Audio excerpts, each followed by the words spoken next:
कहानी शुरू होती है कायरो साइट नाम की लड़की से, जिसके लॉयर मम्मी पापा विदेश में काम करते हैं और वो अकेली टेनेसी की एक बड़ी हवेली में रहती है। लिखना उसका सहारा है, उसकी तन्हाई से भागने का तरीका। एक दिन वो मिनी स्कर्ट और हाई सॉक्स पहनकर जंगल के रास्ते से स्कूल पहुंचती है। स्कूल में उसकी मुलाकात होती है उसके इंग्लिश टीचर जोनाथन मिलर से, एक मिडिल एज आदमी जिसने राइटर बनने की कोशिश की थी लेकिन नाकाम रहा, इसीलिए अब टीचिंग कर रहा है। उम्र में बड़ा होने के बावजूद जोनाथन उसे उसके पिता जैसा लगता है, लेकिन कायरो के दिल में उसके लिए एक गुप्त आकर्षण है, इसलिए वो जानबूझकर उसी की क्लास लेती है। क्लास में सबसे पहले पहुंचने पर जोनाथन उसे बोलता है कि पूरे सेमेस्टर का सिलेबस पढ़ना शुरू करो। वो हैरान रह जाता है जब कायरो कहती है कि वो पहले ही सब कुछ पढ़ चुकी है, कुल 12 किताबें। इसी दौरान विनी, जोनाथन की एक पुरानी स्टूडेंट, क्लास में आती है। वो कायरो की दोस्त भी है।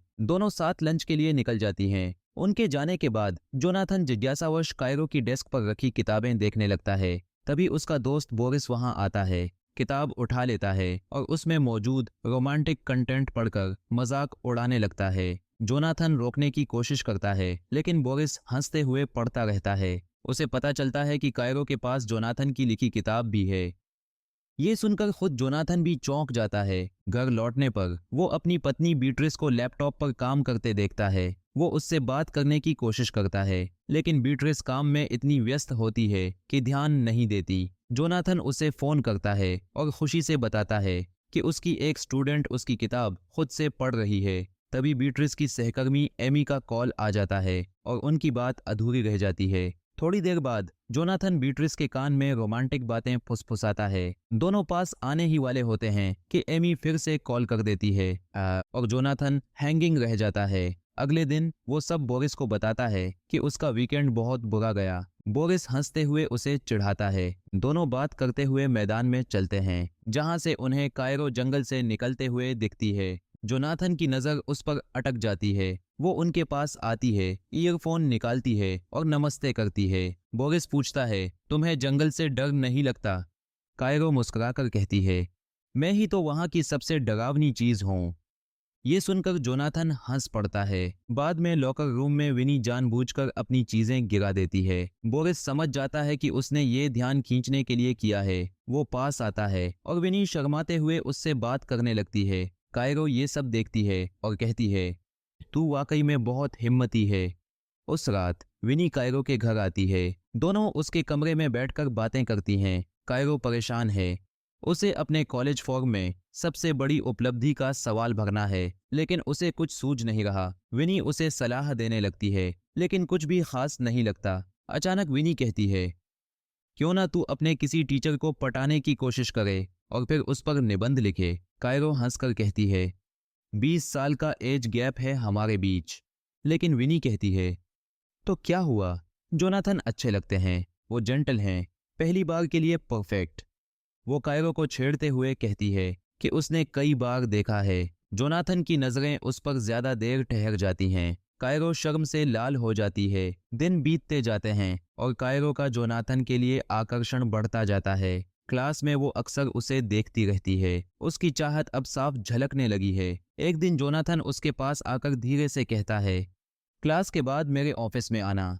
ऑफिस में वो पहले बोरिस से बात करता है, डिनर पर आने का न्योता देता है। बोरिस मजाक करता हुआ चला जाता है। जोनाथन उसके डांस की नकल करता है और तभी कायरो अंदर आती है। दोनों हंस पड़ते हैं और फिर विनी की बातों पर चर्चा शुरू करते हैं। कायरो के लिखे निबंध से जोनाथन बहुत प्रभावित होता है। वो कहता है कि उसने उसे याद भी कर लिया है। कायरो खुश हो जाती है। उसे अच्छा लगता है कि जोनाथन उस पर ध्यान देता है। वो कहता है, एक और कहानी लिखो, इस बार अपने पसंदीदा लेखक पर। वो वादा करता है कि अगर वो ऐसा करती है तो उसे मिड टर्म से छूट दे देगा। कायरो फौरन मान जाती है। बात करते करते कायरो कहती है, मैंने आपकी किताब पढ़ी है, मुझे बहुत पसंद आई। और वो उसमें से कुछ लाइनें याद से सुनाती है, जिससे जोनाथन कुछ पल के लिए खामोश रह जाता है। जोनाथन ये सुनकर बहुत हैरान और खुश होता है कि उसकी कम मशहूर किताब को किसी ने ध्यान से पढ़ा है। वो कायरो को वीकेंड पर मिलने का न्योता देता है ताकि उसकी लिखी शॉर्ट स्टोरी पर और बात कर सके। उस दिन शाम को तीनों, जोनाथन, उसकी पत्नी बीट्रिस और दोस्त बोरिस, एक बार में डिनर और ड्रिंक्स लेते हैं। तभी विन्नी, जो बार में काम करती है, उनके पास ऑर्डर लेने आती है। उसके जाने के बाद बीट्रिस पूछती है, क्या यही वो स्टूडेंट है जिसके बारे में तुम बात कर रहे थे? जोनाथन मना करता है, लेकिन साफ दिखता है कि बीट्रिस को जलन हो रही है। वो जोनाथन के सपनों और उसकी असफलताओं का मजाक उड़ाने लगती है और बोरिस के सामने उसे शर्मिंदा कर देती है। वीकेंड पर कायरो तय जगह पर पहुंचती है। वो जोनाथन को ढूंढ ही रही होती है कि वो पीछे से आकर धीरे से उसके कान में कुछ कहता है। दोनों साथ बैठते हैं और बातें करने लगते हैं। जोनाथन बताता है कि वो लोग लंबे समय से इस तरह की मीटिंग्स करते रहे हैं ताकि अपने साहित्यिक कौशल को निखार सकें। वहीं सामने एक व्यक्ति कविता सुना रहा होता है जिसका नाम एलियट है। कायरो उसकी परफॉर्मेंस के दौरान बार बार जोनाथन की तरफ देखती रहती है। उसके बाद दोनों एलियट की कविता पर चर्चा करते हैं। कायरो सिगरेट पीती है और फिर जोनाथन को भी ऑफर करती है। वो बिना झिझक के स्वीकार कर लेता है। अगले दिन जब दोस्त फिर उसी जगह पर बैठे होते हैं तो कायरो सेक्सी कपड़े पहनकर आती है। बोरिस पूछता है कि आज ये स्टाइल क्यों, लेकिन कायरो अनदेखा कर देती है और उन्हें कॉफी देती है। जब बोरिस चला जाता है तो कायरो जोनाथन के पास बैठ जाती है। दोनों के बीच अब एक अजीब सी नजदीकी दिखने लगती है। वो मजाक करते हैं, छेड़छाड़ करते हैं और साथ में सिगरेट शेयर करते हैं। क्लास के रास्ते में जोनाथन को अपनी पत्नी का मैसेज आता है। वो कहती है कि वीकेंड पर वो दोनों एक साथ टाइम बिताएंगे। जोनाथन खुश हो जाता है, खासकर जब पत्नी मजाक में कहती है, अब तुम्हारी बारी है मुझे राइड करने की। क्लास खत्म होते ही कायरो उसके पास आती है ताकि अपनी नई शॉर्ट स्टोरी पर बात कर सके, लेकिन जोनाथन जल्दी में होता है। उसे बीट्रिस से मिलने की जल्दी होती है। वो बिना ठीक से पढ़े ही उसकी स्टोरी को अप्रूव कर देता है। जब जोनाथन चला जाता है, विन्नी क्लास में शरारत करती है। उसी वक्त बोरिस आता है, लेकिन विन्नी उसे बताने की बजाय कि जोनाथन कहाँ है, वो उसे रिझाने लगती है। वो बोरिस का फोन उठाकर अपने कपड़ों में छिपा देती है। उधर कायरो अपना फोन ढूंढ रही होती है जो गलती से जोनाथन के बैग में चला गया होता है। जोनाथन अपनी पत्नी के साथ वीकेंड गेटअवे की तैयारी कर रहा होता है, लेकिन बीट्रिस की दोस्त एमी बार बार फोन करती रहती है और सारे प्लान बिगाड़ देती है। तभी जोनाथन का फोन बजता है। कायरो होती है। वो बताती है कि उसका फोन गलती से उसके बैग में रह गया है। दोनों थोड़ी देर बात करते हैं। जोनाथन कहता है कि वो खुद उसका फोन वापस देने आएगा। कायरो उसे बारिश के आने की चेतावनी देती है। रास्ते में तेज बारिश शुरू हो जाती है। जब वो पहुंचता है तो देखता है कि कायरो घर के दरवाजे पर खड़ी है, भीगती हुई, आकर्षक ड्रेस में। दोनों की नजरें मिलती हैं और जोनाथन अपनी दबाई हुई भावनाओं पर काबू नहीं रख पाता। वो दोनों बारिश में एक दूसरे को जुनूनी अंदाज में चूम लेते हैं। कुछ देर बाद दोनों होश में आते हैं। जोनाथन कुछ उलझा हुआ महसूस करता है। तभी उसे कायरो की मिड टर्म एग्जाम कॉपी मिलती है। वो घर लौटकर एक छोटे गेस्ट हाउस में चला जाता है जहां वो कायरो की लिखी कहानी पढ़ने लगता है।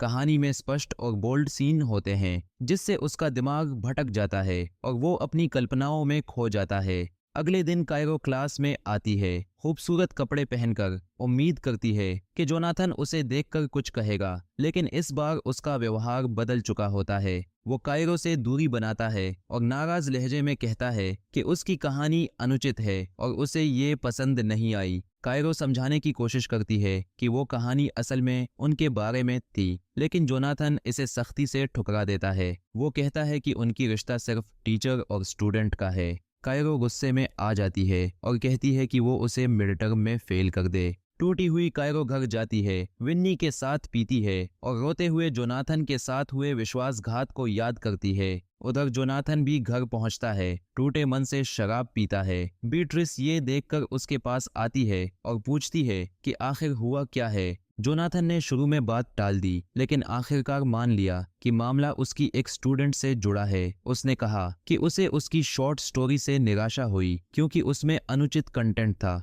बीट्रिस जिज्ञासु हो गई और उसने कहा कि वो कहानी सुनाए। जोनाथन ने जब कहानी का क्लाइमेक्स दोहराया तो बीट्रिस उत्तेजित हो गई। वो उसके ऊपर बैठ गई और उसे जोश में चूमने लगी। लेकिन जैसे ही दोनों करीब आने वाले थे, बोरिस वहां आ गया। जोनाथन फिर से बीच में रुक गया और तुरंत बाथरूम चला गया। उधर कायरो विन्नी से बात कर रही थी, गुस्से में कह रही थी कि जोनाथन सिर्फ नाटक कर रहा था। विन्नी दूसरी ओर बोरिस से बातें करने की कोशिश कर रही थी, लेकिन वो उसकी तरफ ध्यान ही नहीं दे रहा था। बोरिस की बेरुखी देखकर कायरो के दिमाग में एक प्लान आया। उसने विन्नी को किस करना शुरू कर दिया और दोनों ने अपने टॉप्स उतारकर कुछ फोटो खींची ताकि बोरिस को जलाया जा सके। बोरिस को ये फोटो मिलते ही वो तुरंत वहां से उठकर चला गया। थोड़ी देर बाद प्रिंसिपल ऑफिस से फोन आया। बीट्रिस ने कॉल उठाई और फिर वो फोन जोनाथन को दिया। उसे बताया गया कि स्कूल को खबर मिली है कि उसके और कायरो के बीच कुछ अनुचित हुआ है। जोनाथन ने तुरंत इनकार किया और कहा कि ये सब झूठ है, लेकिन बीट्रिस ने उसे चेतावनी दी, अगर ये सच निकला तो तुम सिर्फ अपनी नौकरी नहीं, मुझे भी खो दोगे। अगले दिन कायरो क्लास में नहीं आती क्योंकि वो प्रिंसिपल के ऑफिस में जॉयस से बात कर रही होती है। क्लास में विन्नी उदास दिखती है। बाद में वो जोनाथन के पास आती है और कहती है कि कायरो उसके लिए बहुत मायने रखती है। उसकी आंखों में आंसू होते हैं, लेकिन जोनाथन पर कोई असर नहीं होता। थोड़ी देर बाद वाइस प्रिंसिपल दोनों कायरो और जोनाथन को पूछताछ के लिए बुलाता है। पहले कायरो से सवाल किए जाते हैं ताकि उसके बयान के आधार पर जोनाथन से सही सवाल पूछे जा सकें। कायरो बिना कुछ छिपाए सब कुछ बता देती है। जब जोनाथन की बारी आती है तो वो बेचैन और गिल्टी महसूस करता है। इंटरव्यू के अंत में जॉयस को लगता है कि कायरो के बयान में निरंतरता है, इसीलिए वो जोनाथन को सस्पेंड कर देती है। ऑफिस से निकलते वक्त बोरिस उससे मिलता है और कहता है कि उसे अपनी सीमाएं पहचाननी चाहिए। घर पहुंचकर जोनाथन बीट्रिस को बताता है कि उसे सस्पेंड कर दिया गया है। बीट्रिस तुरंत पूछती है कि क्या कुछ हुआ था, लेकिन जोनाथन मना करता है। वो बस इतना कहता है कि उसने कायरो को कुछ स्पेशल प्रिविलेज दिए थे। बीट्रिस को यकीन नहीं आता। वो लगातार उससे सवाल पूछती रहती है। आखिरकार वो पूछती है, क्या तुमने उससे फीलिंग्स डेवलप कर ली थी? जोनाथन कुछ नहीं कहता, लेकिन चुप रहकर सब कुछ कह देता है। फिर दोनों के बीच जोरदार झगड़ा होता है। एक दूसरे पर चीखते हैं, अपमानजनक बातें कहते हैं और सारे पुराने गुस्से बाहर निकाल देते हैं। आखिर में बीट्रिस गुस्से में घर छोड़ देती है, मन में तलाक का फैसला लेकर। उधर विन्नी कायरो को समझाने की कोशिश करती है कि उसकी वजह से जोनाथन की नौकरी जा सकती है, लेकिन कायरो बेपरवाह होकर कहती है, यही मेरी सबसे बड़ी अचीवमेंट है। वो बताती है कि उसने इसे अपने कॉलेज ऐसे में भी लिखा है। वो कहती है, जोनाथन ने मुझे अंडर एस्टिमेट किया था, अब मैं उसे दिखाऊंगी।